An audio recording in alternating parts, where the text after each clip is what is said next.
好啊，歡迎嚟到 PowerTech。今日同大家介紹嘅係如何利用我哋嘅畫線工具功能咧，嚟到同大家去演繹市場嘅投資分析。首先咧，我哋可以睇到個股咧沿住一個斜率向上波動嘅，而呢個波動嘅方向咧，亦都可以睇到咧，佢係以45度角向上，同埋咧 K 線都有明顯嘅影線，呢啲下影線話明咧市場咧係存在一定嘅多頭動能嘅。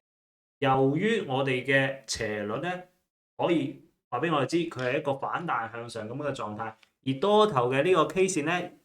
嘅影線部分咧，亦都有存在一定嘅特徵，比如話啦，大陽燭之後帶下影線，咁啊呢啲大陽燭之後嘅帶下影線咧，話明有反彈嘅動能，我哋可以睇到每一次佢都係咁樣去走嘅。同埋咧喺呢個斜率向上嘅呢個狀態之下咧，我哋可以睇到佢係踩住呢條斜向上走嘅，所以每一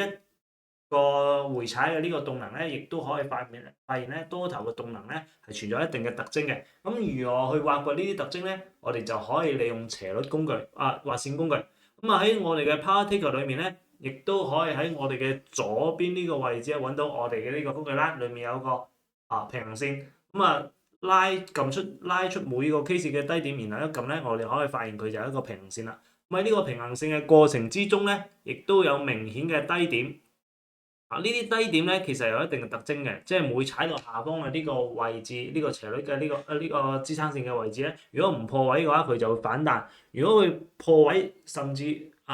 就會行出一個區間咁嘅一個狀態。而呢個45度角嘅狀態咧，其實就表現出有一定嘅呢個特徵。咁我哋就可以嘗試利用呢啲斜線工具咧嚟到揾出佢嘅一個支撐壓力啊。點擊關注獲取更多熱點資訊。